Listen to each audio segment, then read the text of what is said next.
Good morning, everyone. So, our topic is building and designing the agritourism space. For the introduction, when we are designing an agritourism space, we're not just only designing a physical space, but we're creating experience. So in order to have a successful agritourism spaces, we should focus on how we can promote agricultural practices and educational opportunities to attract visitors. So when designing agritourism spaces, we should prioritize the safety, accessibility, and engagement while preserving the authenticity of the farm setting. So now let's proceed to this slide. Here are the guides on building and designing agritourism space. Number one is assess and plan. For the land assessment, understanding the land's characteristic is crucial. This includes evaluating the topography or the shape and the features of the land, soil quality to determine what crops can grow well, water sources for irrigation and livestock, and existing infrastructure like buildings and roads. Next is the capacity. Determining the capacity of your agritourism space is vital. This involves calculating how many visitors can be safely accommodated at one time without compromising their experience. Considerations includes the size of the facilities, the layout of the farm, and the types of activities can be offered. Number two is design for authenticity. Retain the farm's authentic elements. It's important to keep the farm's original features such as barns, silos, and tractors. These elements not only contribute to the farm's character but also to provide visitors with a real sense of farm life. Use local materials for construction. Incorporating local materials into the design helps the structures blend in with the surrounding environment and reflect the area's cultural and architectural heritage. Number three is visitor centers. Establish a welcoming visitor centers. A visitor center serves as the first point of contact for guests. It should be inviting and informative, providing displays about the farm, its crops, and the significance of agriculture. Interactive and educational displays can engage visitors and provide them with insight into farming practices, sustainability, and the importance of agriculture in the community. And next is provide maps, brochures, and audio guides. The center can also serve as a hub for visitor information, where guests can access maps, brochures, and possibly audio guides to enhance their understanding of the farm and its activities. Now let's proceed to number 4, safety first. First, clearly demarcate safe zones and no entry zones. So we should mark areas where visitors are allowed and where they should stay out for their safety. Next is ensure pathways are even, clear off obstacles, and have railings where needed.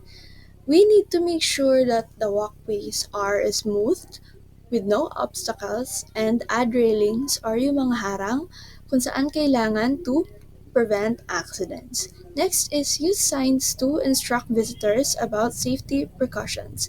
This is placing signs to remind visitors about safety rules and warnings. Number 5, accessibility. First, make pathways wheelchair accessible. So we need to ensure that the pathways are wide, smooth, or hindi siya masyadong lubak-lubak. Enough for the wheelchair to easily navigate. Next is offer seating areas and resting spots throughout the farm. We should provide benches or seating areas along the way for allowing the visitors to rest. Next is ensure facilities like restrooms are accessible to all. We should make sure that the restrooms and other facilities are easy to use for everyone, including for people with disabilities. Moving on to number 6, educational stations. Design interactive displays or stations explaining different farming processes, plants, and animals. So we should set up fun, hands-on displays like educational videos that can teach visitors about farming, plants, and animals. Next, consider touch and feel stations, especially if kids are a target audience. So, this is especially for kids. We should provide opportunities to touch or feel items like seeds, soil, or farm tools to learn in a more interactive way. Number 7. Interactive spaces. Design areas where visitors can engage in hands on activities like planting, milking, or harvesting. We should create areas where visitors can try activities like planting seeds, yung milking cows, and harvesting crops. Next is create areas for workshops or classes. This is offering spaces for them where visitors can participate in educational sessions or workshops to learn more about farming and agriculture. Next, number 8, viewing areas. Elevate platforms or lookout points provide visitors views of expansive fields or activities like harvesting. We should build raised platforms or lookout points like towers where visitors can get a view or a panoramic views, yung mas malawak na view of the farm, fields, or activities like harvesting. So let's talk about lodging and stays. So if you plan to offer farm stays, make sure the accommodation blend in with the natural surroundings. So focus on providing comfort and good amenities while keeping a rustic and charming feel. The second one, dining areas. So think about creating farm-to-table restaurant or cafe that use fresh produce from the farm. Also, design picnic areas where families can relax and enjoy their meals together. The third one, retail and sales spaces. Set up farm shops where visitors can buy fresh produce, homemade products, or souvenirs. Make sure the shops are easy to access and have a good layout for visitors to move around comfortably. So next one is recreational areas. So include spaces for fun activities such as playground for children, open field for games, or ponds for fishing. So these areas will enhance the visitor experience and encourage outdoor play. The next one is parking. Design enough parking space to accommodate the maximum number of visitors. Also consider having special parking spots for buses or larger vehicles if you expect group tours. Lastly, the sustainability. Use sustainable designs such as system for collecting rainwater, solar panel for energy, and compost station for waste. Place signs around the area to educate visitors about these eco-friendly practices. Guides on building and designing agritourism space. First, landscaping.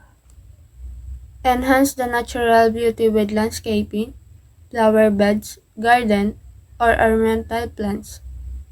Ensure landscaping doesn't interfere with functional farming areas. Dito po is to enhance the natural beauty of the agritourism space. It suggests using elements like flower beds, gardens, or ornamental plants.